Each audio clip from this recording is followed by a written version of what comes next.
Sabato 6 luglio alle ore 21 presso il Parco della Pia Opera Ciccarelli, Marco Pomari assieme a Cecilia Zanchetta, Piero Facci e Davide Florio apriranno la rassegna teatrale estiva San Gio Art Festival con Un sciopo e una bicicletta, un racconto tratto da due storie di vita in una sola guerra.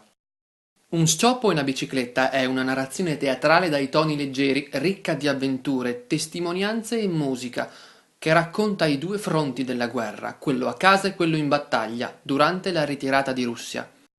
Racconti che spesso strappano un sorriso, perché 70 anni e qualche generazione passata fanno più leggera anche la guerra.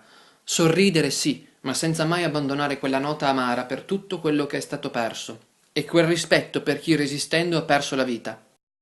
Lo spettacolo, ad ingresso gratuito, inizierà alle ore 21 presso il Parco della Pia Opera Ciccarelli, in via Carlo Alberto 18, San Giovanni Lupatoto.